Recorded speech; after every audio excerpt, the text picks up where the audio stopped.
എനിക്കിത് വേണ്ട. ഉണ്ണി തന്നേച്ചാണെന്ന് കരുതിയാ മതി. അവന്റെ ബിസിനസ്സിൽ നിന്ന് കിട്ടിയ ആദായമാണല്ലോ. മോളെ, നീ പറ എന്താ വേണ്ടെന്ന്. അമ്മാവൻ പറഞ്ഞതാ ശരി. നമുക്കിത് വേണ്ട. ഇതൊക്കെ കിട്ടിയിട്ട് എന്തിനാ? അതാരാ? ഉണ്ണിയുടെ ആരാ? വിധവയാണ്. സുജാത? അതെ. എങ്ങനെ അറിയാം? ഉണ്ണി പറഞ്ഞിട്ടുണ്ട്. എന്താ എന്താ എന്നെ പറ്റി പറഞ്ഞത്? ഇഷ്ടാണെന്നാ? അതെ. മോളകത്തേക്ക് വയ്ക്കോ. ഉണ്ണിയെ വളരെ അടുത്തറിയാമായിരുന്നില്ലേ? അവന്റെ മനസ്സെനിക്ക് നല്ലോണം അറിയാം. എനിക്കതറിയാൻ കഴിഞ്ഞില്ല. കഴിഞ്ഞിരുന്നെങ്കിൽ ഇതൊന്നും സംഭവിക്കുമായിരുന്നില്ല. വിധി അല്ലാതെ എന്ത് പറയാനാ? ഇനിയിപ്പോ അങ്ങനെ പറഞ്ഞ് സമാധാനിക്കാനല്ലേ കഴിയുള്ളൂ. അച്ഛൻ ധൈര്യമായിട്ടിരിക്കും. മരിച്ചെന്ന് കരുതി എത്രയോ ആളുകൾ തിരിച്ചു വന്നിരിക്കുന്നു. ഇന്നാള് തന്നെ ചവറയിൽ നിന്ന് മീൻ പിടിക്കാൻ പോയി 24 പേരെ കാണാതായി. ഒരാഴ്ച കഴിഞ്ഞപ്പോ 23 പേരും വന്നു. ദാ ഈ പണം സ്വീകരിക്കണം. എത്രയും പെട്ടെന്ന് ആ പെങ്കൊച്ചിന്റെ കല്യാണം നടത്തണം. ഉണ്ണിയോട് അല്പമെങ്കിലും സ്നേഹമുണ്ടെങ്കിൽ ഇങ്ങനെ വിഷമിക്കാതെ സന്തോഷമായി ജീവിക്കും. അതെ, മരിച്ചു പോയെങ്കിലും അവനൊരു നല്ല നിലയിൽ എത്തിയില്ലേ, അതോർത്തെങ്കിലും സന്തോഷിച്ചു.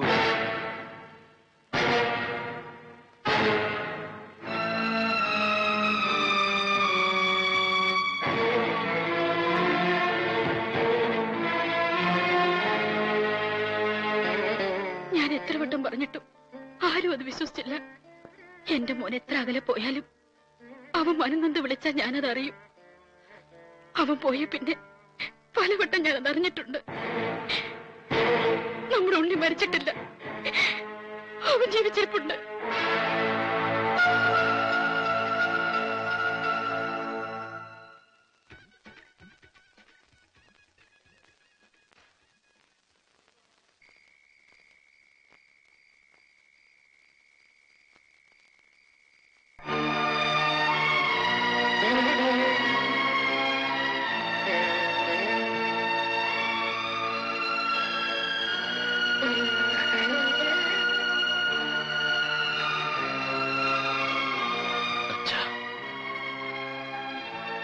അകത്തേക്ക് പോവാം. വേണ്ട, ഞാൻ അങ്ങോട്ടില്ല. ആരോടാ പറയാനുള്ളതെന്ന് വെച്ചാ പറഞ്ഞിട്ട് വാ, നമുക്ക് ഉടനെ പോവാം. കുറച്ചു ദിവസം കഴിയട്ടെ, ഞാൻ വരാം. പറ്റില്ല. ഈ നിമിഷം നീ എന്റെ കൂടെ വരണം. അച്ഛനാ വിളിക്കുന്നു. എന്നെ നീ ഓർക്കണ്ട. നിന്റെ അമ്മയുടെ കണ്ണീര് അതും നീ കാണണ്ട. പക്ഷെ നീ കടലിൽ ചാടിയ അന്ന് മുതല് നിന്റെ വിധവയായിട്ടൊരു പെൺകുട്ടി എന്റെ വീട്ടിലിരിപ്പുണ്ട്, സുജാത.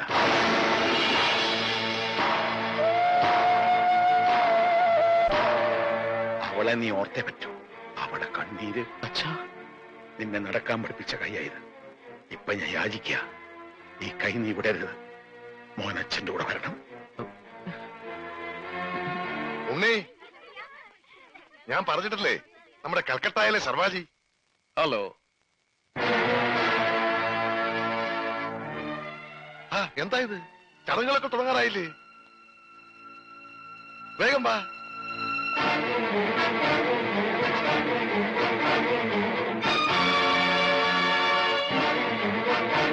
ഉണ്ണികൃഷ്ണ, അവനിപ്പോ ഈ കുടുംബത്തിലൊരു അംഗമാണ്.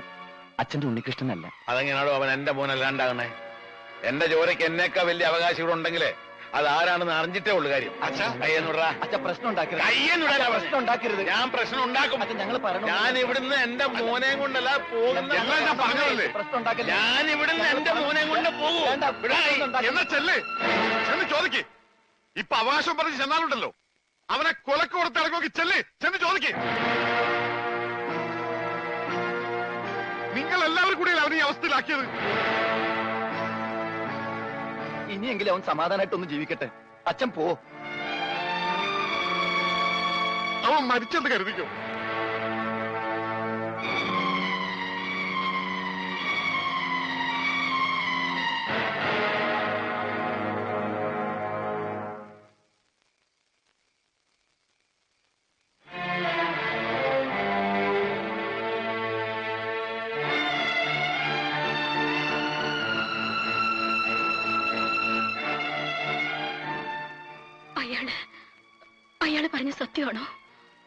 നമ്മുടെ ഉണ്ണി മരിച്ചവര് തിരിച്ചു വരില്ല.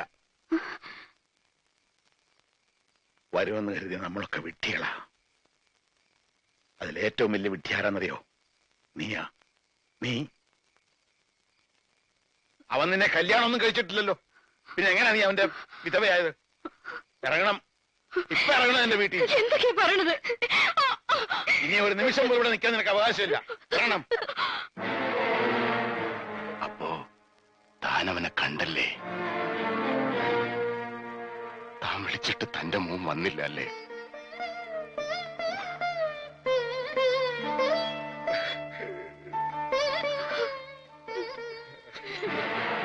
ഇത് ഇവിടം കൊണ്ടൊന്നും തീരൂന്ന് കരുതണ്ട.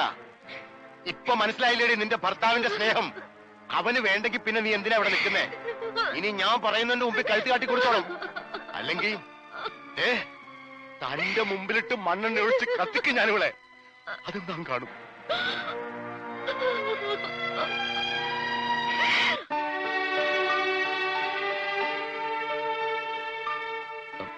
ഞാൻ വീട്ടിലേക്കൊന്ന് പോവാ. സുജാതയെ കാണണം. അവളോട് മാപ്പ് പറഞ്ഞ് സമ്മതം വാങ്ങണം. വരും, തിരിച്ചു വരും. നീ എനിക്ക് വേണ്ടി പ്രാർത്ഥിക്കണം.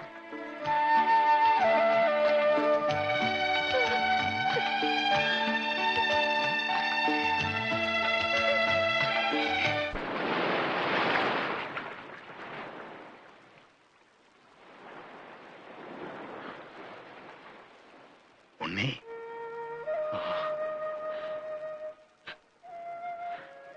മോനെ.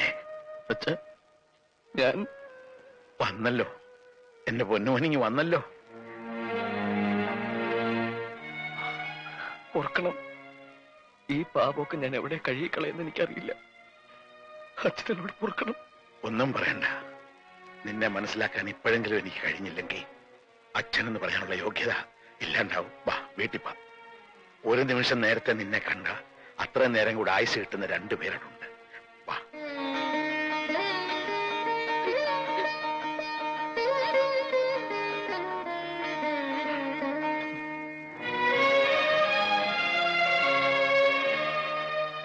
മോളെ സുജേ,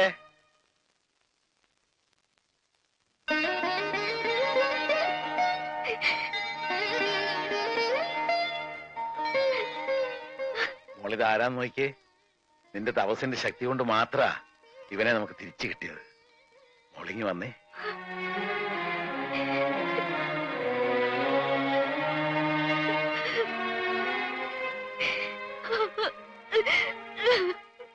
ഇനി മോള് കരയണ്ട.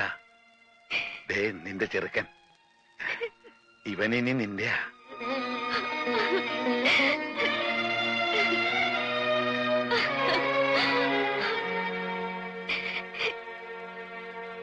മോനെ, ഇനി എന്റെ പൊന്നുമോൾ ഒരു നിമിഷം പോലും ഇങ്ങനെ ഇരുന്നൂടാ. നീ ഈ സിന്ദൂരം അവളുടെ നെറുകെ തൊടുവിക്ക്.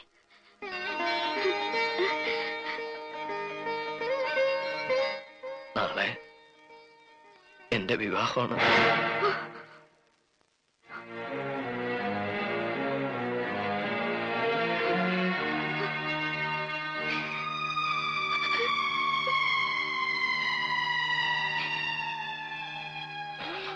ഒന്നും മനഃപൂർവ്വമല്ല. എല്ലാ കടങ്ങളും വീട്ടാൻ, നിങ്ങൾ എല്ലാവരും സുഖമായിട്ട് ജീവിക്കാൻ ഞാൻ എന്നെ അവിടെ വിറ്റിരിക്കുക. ഇപ്പോ ഞാൻ ഇവിടുത്തെ അല്ല, അവരുടെയാ. മോനെ, ഇവള് നീ എന്തെങ്കിലും തിരിച്ചു വരുമെന്ന് കരുതി കാത്തിരിക്കുന്നവളല്ല. മരിച്ചെന്ന് കരുതി എല്ലാ സുഖങ്ങളും ത്യജിച്ച് നിന്റെ വിധവയായിട്ട് കഴിയുന്നവളാ. അവിടെ കണ്ണീരി കുടുംബത്തിൽ വീണ ദൈവം പോലും പൊറുക്കില്ലടാ. നിന്റെ അച്ഛനെ അമ്മയെ പാവം പെങ്കൊച്ചിനെ ഒക്കെ മറന്നിട്ട് ഏത് കട ഉണ്ണി നീ വീട്ടാൻ പോണേ? എന്തൊക്കെയാ നീ നേടാൻ പോണേ? ഇങ്ങനെ ഒരാൾ ഇവിടെ കാത്തിരിപ്പുണ്ടെന്ന് പറഞ്ഞ അവര് സമ്മതിക്കില്ലേ?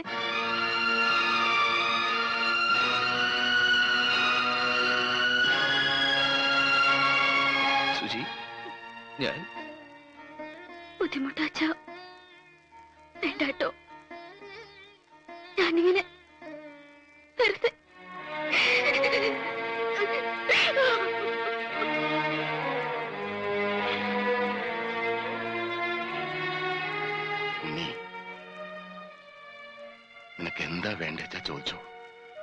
എനിക്കുള്ളതെല്ലാം ഞാൻ വിറ്റുപെറുക്കാം. തെരുവിലിറങ്ങി പിച്ചെടുക്കേണ്ടി വന്നാലും നീ ചോദിക്കുന്നത് ഞാൻ തരാം. നീ എന്റെ മോളെ വിട്ടു പോകരുത്. പോകാൻ ഞാൻ സമ്മതിക്കില്ല. ഞാൻ സമ്മതിക്കില്ല.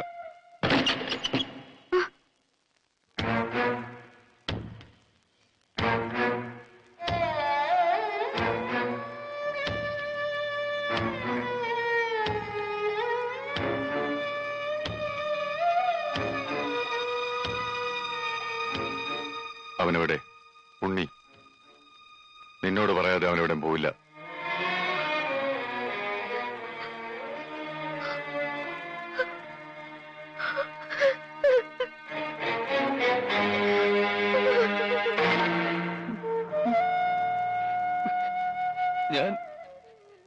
ഞാനിപ്പോ എന്താ ചെയ്യേണ്ടത്?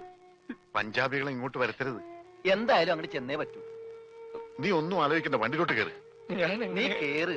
കേരള. ഇവിടെ കേറാനല്ലോ എന്നോട് പറഞ്ഞത്. നീ കേറിക്കേ. ഇവിടെ കേറ്. ആ വണ്ടി വിട്ട്.